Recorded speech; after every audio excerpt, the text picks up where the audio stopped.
Thomas, Percy, and Toby listened anxiously as the summer gale rattled the windows and moaned in the roof of the engine shed. Gradually, the moan rose to a howl. There was a crack and a slithering noise on the roof as a slate broke and slid into the guttering. The engine shivered.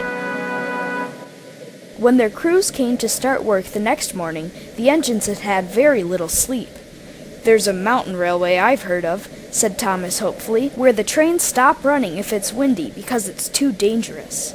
His driver laughed. "Sorry, Thomas," he said. "To begin with, you weigh much more than those little engines, and secondly, wind is usually far worse up in the mountains."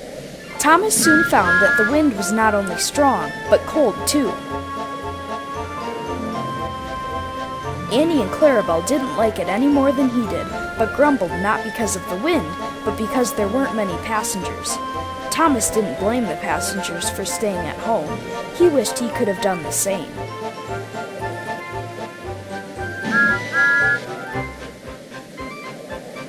Yet, as they passed the cricket field near the station by the river, Thomas was amazed to see white-clad figures playing. "It's an important match," explained his fireman, who played cricket himself when he had the time, "the final of the Sodor knockout competition. But I don't envy them in this wind." Trees between the railway and cricket field swayed wildly in the wind as Thomas ran past. One of the players recognized the fireman and waved. The fireman waved back, but he was glad to be in the shelter of Thomas's cab today. At the junction, James told them about the trouble that the wind had caused all over the island. "Let's get home as quickly as we can," said Thomas when James had gone. They reached the middle station safely and stopped. Only 2 passengers got out, and Thomas whistled and set off again. By the time he reached the curve which led round the cricket field, they were going nicely. Come along now," he puffed confidently to Annie and Clarabelle. "Not far now," he said to himself. "We'll soon be back in our warm shed."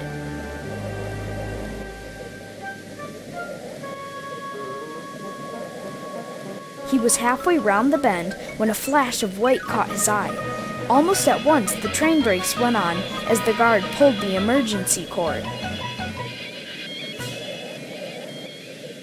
With a squeal, Thomas slowed and stopped, but not before he had rounded the curve far enough to see a huge tree lying across the line.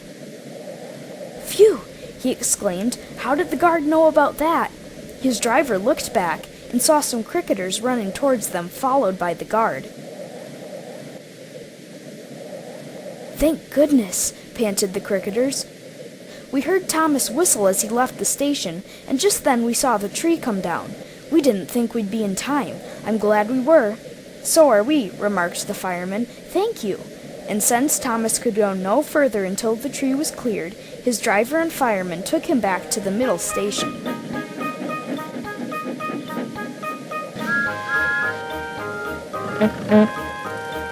Then, while Bertie took the passengers home, they watched the rest of the cricket match,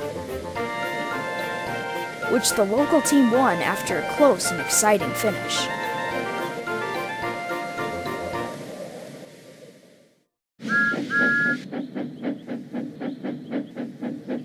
A few days later, at a meeting in the cricket pavilion, the fat controller presented the cricketers with a framed certificate to remind them of the day they saved the train.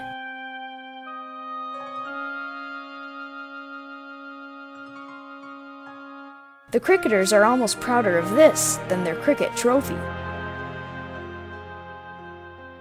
"Next year," said the captain of the team, "we may have to pass the cricket cup to someone else, but your certificate will always be here."